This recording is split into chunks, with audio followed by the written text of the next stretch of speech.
nagkaroon ba kayo ng ibang trabaho habang nakatira kayo sa Pogo compound sa Porac? No po, Madam Chair. Okay, so student pilot lang kayo and then nakikitira kayo sa Pogo Hub. Bakit libre yung nakikitira lamang kayo doon? Bakit libre? Hindi naman po ako always doon, Madam Chair.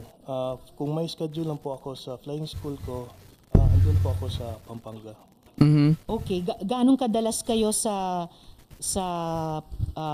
Porac? Around 3 to 4 days a week po, Madam Chair. Or usually if walang schedule, 1 or twice a week lang po. Okay, so either from 1 to 2 days or 3 to 4 days. Sa mga buwan na or sa mga linggo na 3 to 4 days a week, kalahating linggo pa rin yon. And alam natin, may gastos. Tama. Ang pagrenta o ang tawag ba doon, half boarder or whatever sa isang lugar. So, bakit pa rin libre kayong pinagamit ng isang boarding house sa loob ng Pogo Hub? Paano na-arrange yun?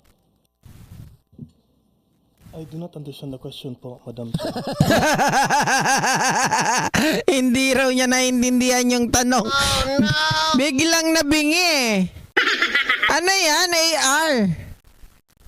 Pinanganak ka kahapon, baby ka pa ba? Di ba? Sumususo ka pa ba? Oh no!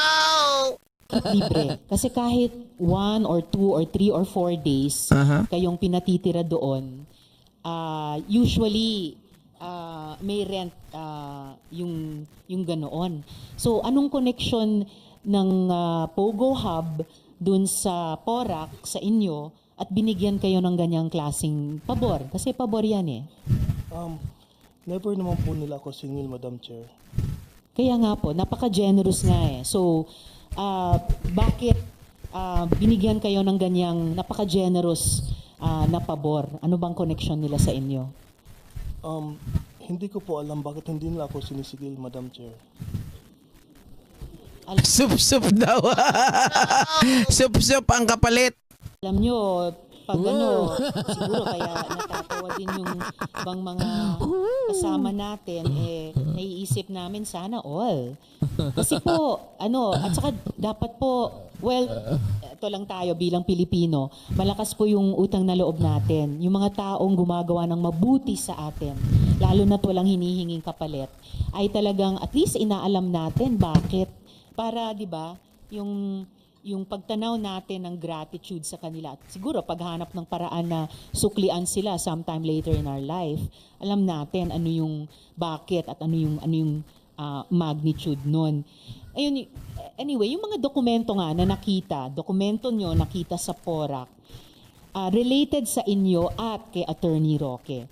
Paano nyo po unang nakilala si Attorney Roque? Ito na. Kilala ko po si Attorney Roque through my mother po. Dati pong barangay captain ang mother ko sa barangay po namin sa Bohol po. Tapos nag-request po ang barangay namin ng isang project po which was funded to the office of Attorney Harry Roque when he was still a congressman po. Nag-inauguration po sila sa Bohol.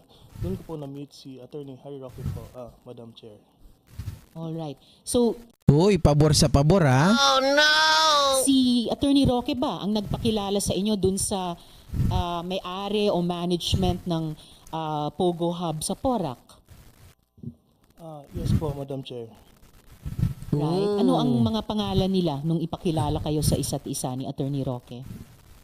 Ang na-meet ko lang po, Madam Chair, is Miss Cassandra Leong lang po. Yun! Okay, so na-meet niyo po si Cassandra or Cassie Leong. Wala na po kayong ibang nakilala na boss doon sa Pogo Hub sa Porac? Wala na po, Madam Chair. And then, ano naman ang history ng working relationship nyo ni Attorney Roque? Ano pong trabaho nyo sa kanya? Nag-start po ako as social media po ni Attorney Roque po. Tapos naging EA niya po ako nung nagpunta po sa Malacanang until nag-resign po ako sa kanya last year to pursue. Kita nyo mga kababayan, last year lang daw siya nag-resign. Diba? So 2023. 2023 din mga kababayan, nung sila po ay nagpunta doon sa 3 bansa. Oh no! Diba? Pero sabi ni Harry Roque, sa pagkakaalam ko, 2022 lang niya hinar si EA, tapos 2022 ng December lang din ang hangganan. Wala na sa kanya si EA. 'Di ba? Kaya nga sabi ko, wala na pala sa iyo si EA. 2023 kasama mo pa siya na nag-travel abroad para taga-turok ng insulin. Oh no. 'Di ba? Nakakapagtaka doon pa lang magkakaiba. Hahanapin ko bukas 'yon, yung sinabi mga kababayan na 2022 ng January hanggang December 2022 lang daw si AR sa kanya. Sabi ni AR hanggang last year. 2023 last year. Oh no. 'Di ba? Magkaiba na kaagad 'yon mga kababayan. So meron talagang pagsisinungaling at takipan dito. My career in the aviation po, Madam Chair. Uy, last year lang? Alright. Nagtrabaho pa po ba kayo kay Attorney Roque pagkatapos nilang umalis sa Baka sa inyo po yan, Edwin Gamueda. Wala naman pong ibang nagrereklamo na putol-putol po yung sound ko. Oh no! Malacanang? And if so, anong trabaho po iyon? Yes po, Madam Chair. Part po ako ng campaign team po ni Attorney Roque po. Akala ko ba 2022 pa? Are you still under the employ of Attorney Roque? No po, Madam Chair. And then, ano naman po ang partisipasyon o trabaho ni Attorney Roque para sa Pogo? Sa pagkakaalam ko po, Madam Chair, siya po yung legal lawyer po ng isang company po na hinahandle niya po doon. Aling company? Sa pagkakaalam ko po, Madam Chair, Whirlwind po yun. Sabi ni Joel, stockholder yan pero nakikita rin sa boarding house ng libre. Oh, no. Kaya nga 'di ba? Very contradicting din ng mga kababayan. Tama po yung sinabi ni Sir Joel. Maganda po yung inyong assessment diyan kasi ikaw isang stockholder tapos para kang basurero mga kababayan na nakikitira ka lang. 'Di ba? As a stockholder, dapat sabi nga nung isa kanina at least milyon ang stock mo. Putya, milyon lang pala ang stock ng semen mo. Oh no. 'Di ba? So hindi na natin itutuloy mga kababayan. Yan yung natin. Nahuli na natin the reason why itong si AR de la Serna pinatira doon sa Porac, Pampanga para makituloy ng libre mga kababayan is because Harry Roque. The thing that we need to at least emphasize here, yung impact po ni Harry Roque. Kita nyo, pinakilala si AR kay Cassandra Ong tapos pinatira na ng libre. Ganon din po yung sinasabi nila na naglalabi doon sa PAGCOR kasi kahit hindi ka magsalita na help these people or help this person, 'di ba? Sasabihin mo yung as long as na ikaw ay humarap doon sa PAGCOR with Cassie Ong, yung mga matatalino alam na nila kaagad.